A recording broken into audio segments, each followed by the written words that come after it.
Aubin Minakou écarte toute idée de révision constitutionnelle et aussi la loi électorale. L'opposition maintient la menace de boycott. Session extraordinaire au Parlement, ni révision constitutionnelle, ni manipulation. Et enfin, ça va exploser en 2016. Moïse Katumbi et Gabriel Kyungu Kumwanza en guerre contre Kabila. C'est tout pour les titres, mesdames, messieurs, bienvenue à cette revue de presse. Bonsoir, la prospérité ouvre cette revue de presse avec cette exclamation. Aubin Minakou écarte toute idée de révision constitutionnelle. L'ouverture de la session extraordinaire du Parlement le samedi 27 décembre 2014 s'est bien déroulée. S'est déroulée dans un climat très apaisé, renseigne le journal.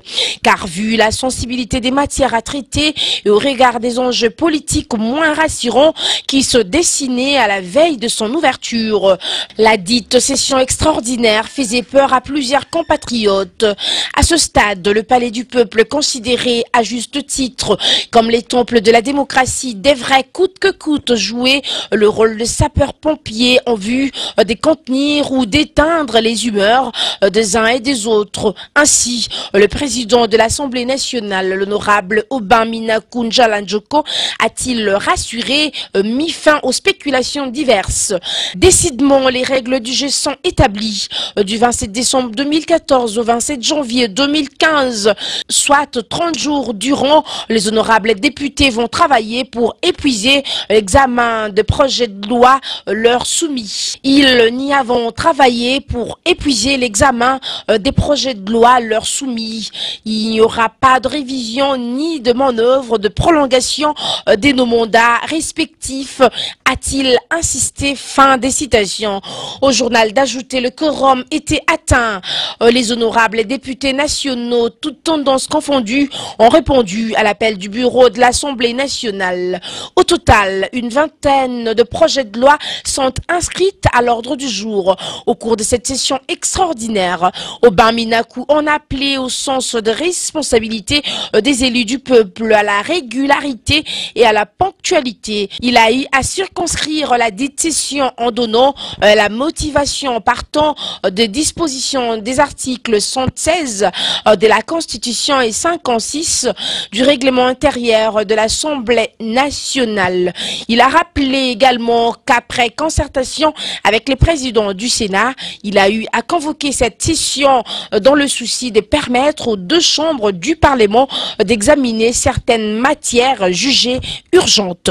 Le même journal s'exclame encore, loi électorale, l'opposition maintient la menace de boycott. Il n'y aura pas de révision constitutionnelle, affirme le journal. Il n'est pas question de manœuvre en vue de la prolongation de nos mandats respectifs, a dit et répété le samedi 27 décembre dernier Aubin Minakou, le président de l'Assemblée nationale.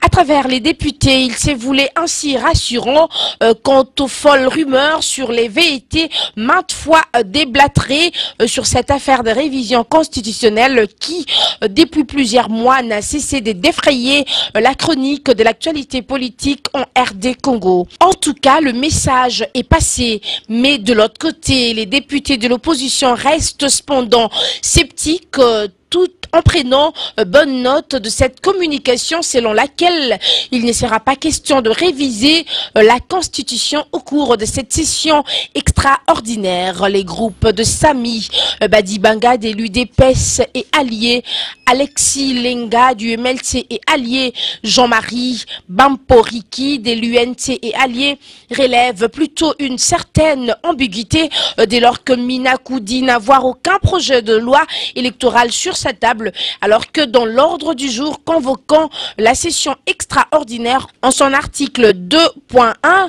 il est fait mention du projet de modification de la loi électorale actuellement en vigueur. Dans une déclaration à la presse, peu de temps seulement après l'ouverture solennelle de la session extraordinaire, l'opposition politique maintient sa position consistant à ne pas participer à une quelconque séance de travail, ni discussion ou vote d'une modification ou d'une nouvelle loi électorale. Pour elle, en effet, la loi en vigueur ne pose aucun problème pour la poursuite et le parachèvement du cycle électoral. Au demeurant, elle exige à la CENI de publier un calendrier électoral global. Elle promet enfin de poursuivre la pression, chute le journal. Dans la même logique, le potentiel titre session extra-parlementaire, ni révision constitutionnelle, ni manipulation. Dans son argumentaire, le journal écrit la révision de la Constitution et les chambardements de la loi électorale ne sont pas à l'ordre du jour au cours de la présente session extraordinaire. Aubin Minakou évoque plutôt l'amélioration du cadre légal pour l'organisation rapide des scrutins, notamment les élections municipales, locales et urbaines. S'agit-il d'une post-position de ces délicates opérations? S'interroge le journal. Aurait-on renoncé définitivement au VET de changement de la Constitution? S'interroge de nouveau le journal. Et d'y répondre, une chose est acquise, il n'y aura ni révision constitutionnelle, encore moins manipulation de la loi électorale. Et enfin, le dialogue boucle cette lecture de journaux. Ça va exploser en 2016. Moïse Katumbi et Gabriel Kyungu en guerre contre Kabila. C'est donc un nouveau front qui vient de s'ouvrir contre Joseph Kabila dans la guerre que lui mène l'opposition congolaise pour l'empêcher de se représenter aux élections de 2016 au cas où il s'obstinerait à réviser la Constitution ou à jouer aux prolongations de son dernier mandat. Contre toute attente, deux poids lourds issus de la propre famille politique de l'actuel président et originaire de la même province que lui ont décidé de lui claquer la porte au nez pour rejoindre l'opposition.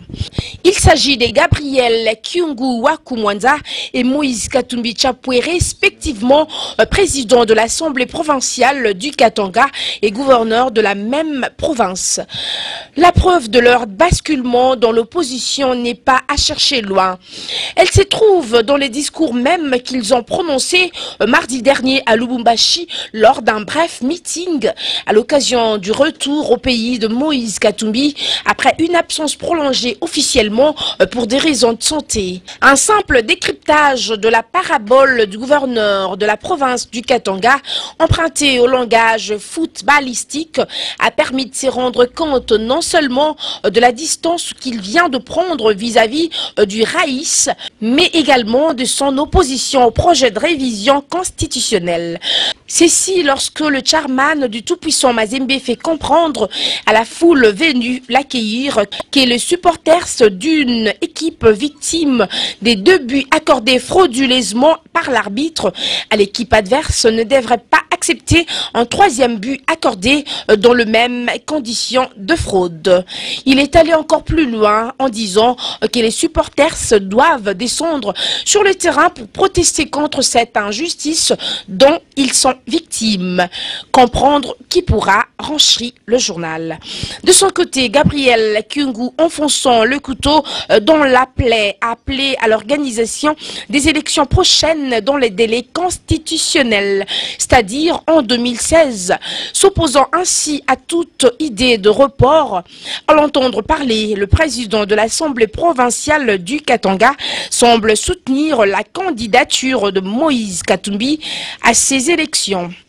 Il a mis à défi quiconque doute de la popularité des Katangais en appelant à l'organisation même de cette journée de mardi. Une façon pour lui de dire que les Katangais sont plus que préparés à affronter ces échéances électorales. Bref, les choses semblent claires donc à présent du côté de la province du Katanga qui semble avoir déjà échappé à Kabila qui vient pratiquement de perdre au moins 4 de ses fidèles lieutenants, à savoir savoir Moïse Katumbi, Gabriel Kyungu-Wakumwanza, Jean-Claude Mouyambo ainsi que Mawin, énumère le journal. Ancien président de la Ligue de jeunes de la majorité présidentielle. À présent, les analystes de la scène politique attendent désormais voir comment Joseph Kabila va réagir à cette nouvelle donne qui vient de se présenter à lui. Nombreux sont ceux qui pensent que cette rupture pourrait avoir comme première conséquence